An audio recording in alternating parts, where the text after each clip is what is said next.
Berhenti bicara tentang masa lalu. Saatnya menatap masa depan. Bersama Ishak Rafiq, Direktur Eksekutif Masa Depan Institut.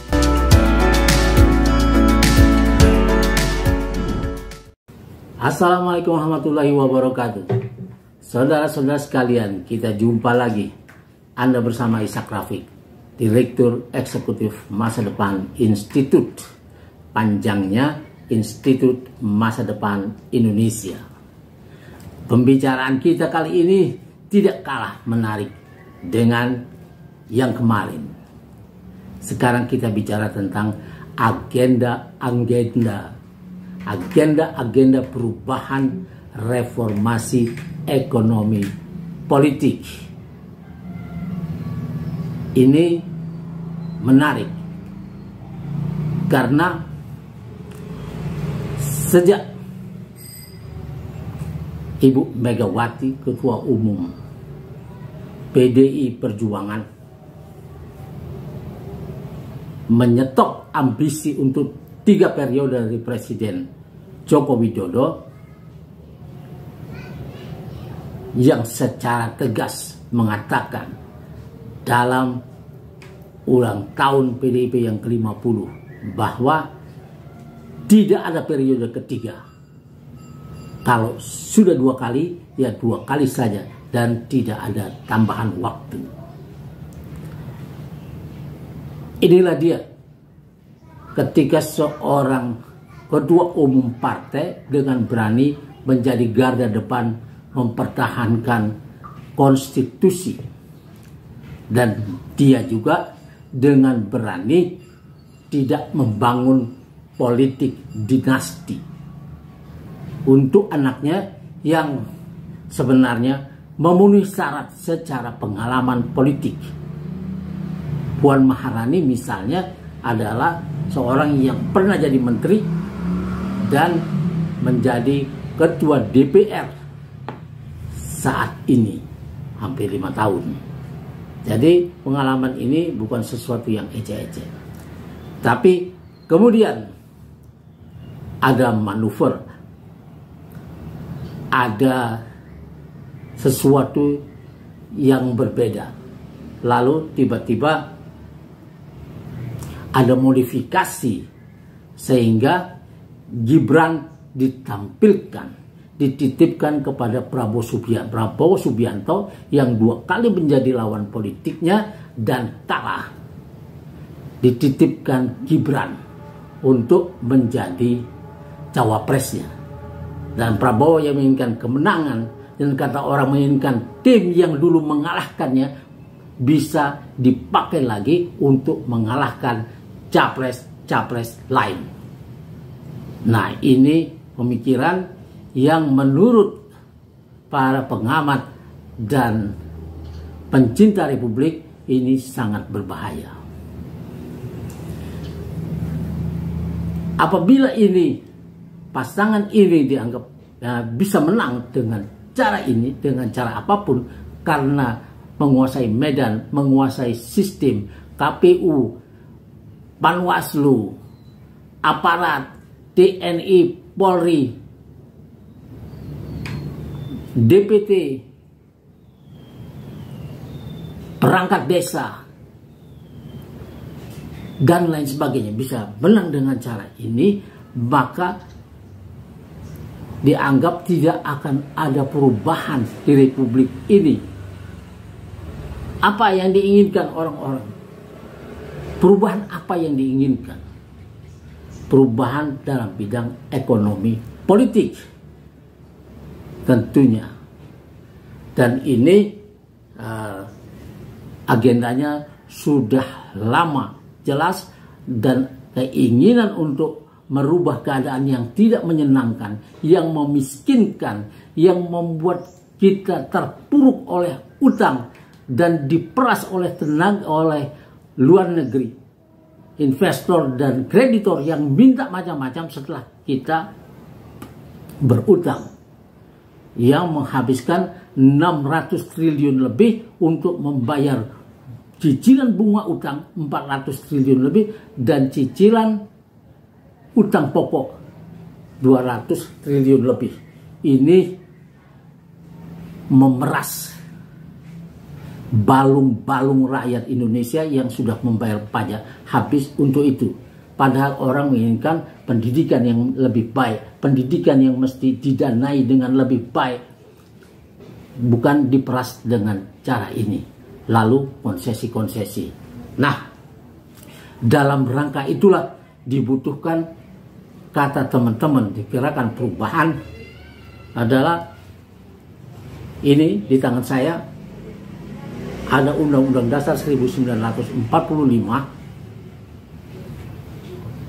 dan perubahannya. Dan orang menginginkan perubahan, undang-undang yang sudah dibuat di balik punggung rakyat yang dianggap sebagai undang-undang pesanan. Yang pertama akan dituntut untuk ditarik kembali undang-undangnya atau seenggak-enggaknya direvisi adalah undang-undang keormasan yang direvisi. Yang ini memberi wewenang kepada pemerintah untuk membubarkan ormas atau organisasi apapun tanpa proses pengadilan. Korbannya sudah dua, Iluni UI berbadan hukum dan HTI, kemudian ditambah lagi dengan FPI. Ini semuanya tanpa proses pengadilan. Iluni UI berbadan hukum menuntut, tapi prosesnya mandek sampai sekarang. Yang kedua akan dituntut adalah Undang-Undang Corona yang memberi wewenang kepada pemerintah untuk melakukan apa saja dalam bidang anggaran dengan mengamputasi fungsi anggaran DPR dan fungsi pengawasannya. Dan ini sangat berbahaya untuk perkembangan demokrasi. Yang ketiga adalah Undang-Undang Minerba yang semua orang protes, Marwan Batubara dan lain-lain telah memprotes ini, telah memberi tinjauan yang luar biasa lengkap bahwa undang-undang ini merugikan negara kita dan bertentangan dengan Undang-Undang Dasar 1945 pasal 33 ayat 3. Bumi, air, dan segala kekayaan yang terkandung di dalamnya dikuasai oleh negara dan dipergunakan untuk sebesar-besarnya kemakmuran rakyat. Pasal ini dilanggar oleh Minerba, dan undang-undang yang bertentangan dengan Undang-Undang Dasar 1945 tidak bisa dijalankan. Harus dicabut atau direvisi. Yang ketiga, yang keempat maksud saya adalah Undang-Undang Omnibus Law Cipta Kerja. Yang ini bertentangan juga dengan Undang-Undang Dasar 1945 ya, tentang pasal 33 ayat 3 itu, dan ayat sebelumnya juga yang mengatakan bahwa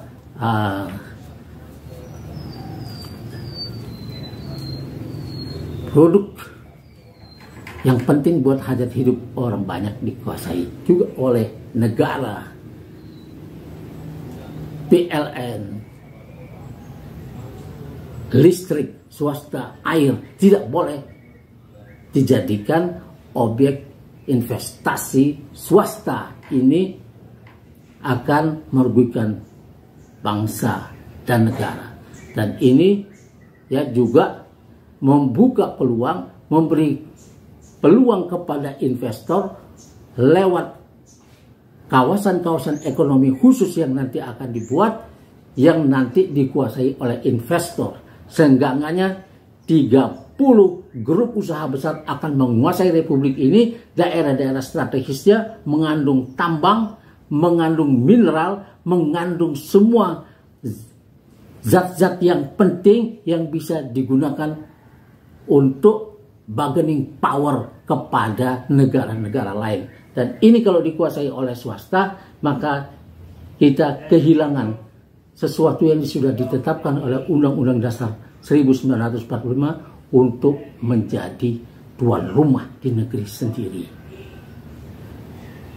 Lalu di bidang politik masih ada undang-undang yang sangat tidak disenangi oleh Republik, yaitu Undang-Undang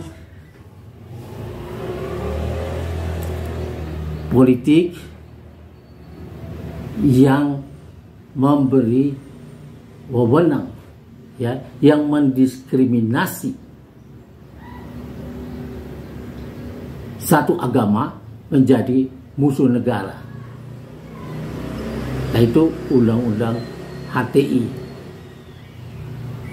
Ini membuat, ya, orang-orang Muslim yang mayoritas di negeri ini menjadi musuh negara, dicurigai sampai ke masjid-masjidnya, sampai ke tromol-tromol masjid, ormas-ormasnya, ulama-ulamanya, dengan tuduhan yang tidak berdasar, yang kemudian sampai kepada pembunuhan, penangkapan. Ini sudah minta korban sangat banyak. Jadi ini, ya, mestinya semua ormas agama yang lain, ya, ini yang membawa cinta, ya, harus bertindak, ya, meskipun korbannya bukan orang seagama kita, tapi agama adalah pembawa cinta, perdamaian, dan kemanusiaan. Jadi kalau agama lain menjadi korban, maka agama-agama yang aman-aman saja itu harus menuntut, tidak boleh ikut senang dengan ini. Meskipun dulu pada zaman Ahok memang dibuat sedemikian rupa seolah-olah, ya, minoritas ini diwakili oleh Ahok dan dalam keadaan tertindas, musuhnya adalah mayoritas Muslim.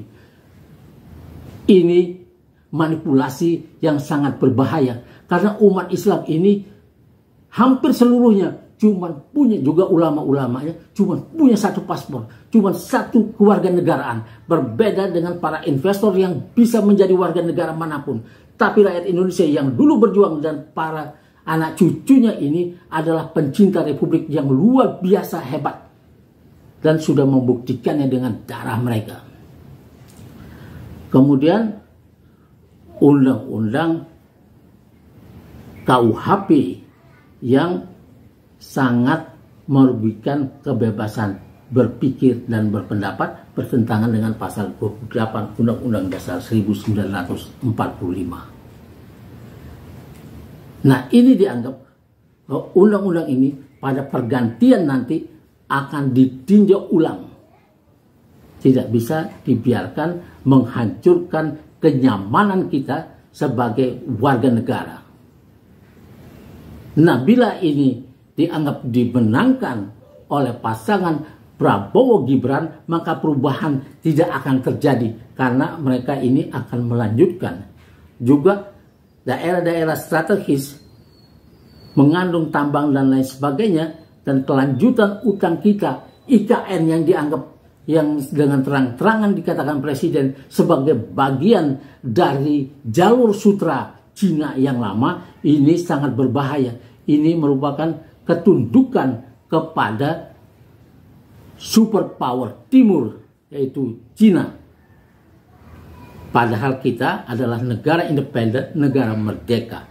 Dan kalau nanti rempang dan lain sebagainya berhasil direbut dengan cara-cara yang legal seperti ini, maka rakyat negeri ini akan mengalami kemiskinan yang luar biasa, yang kehilangan hak-haknya sebagai warga negara yang mestinya punya hak untuk menikmati kekayaan sumber daya alam, laut, sungai, danau, dan BUMN yang mestinya menguntungkan. Yang ini juga akan dituntut karena kerugiannya, yang sampai Sri Mulyani Indrawati Menteri Keuangan bilang bahwa 68% BUMN di dalam kondisi hampir bangkrut.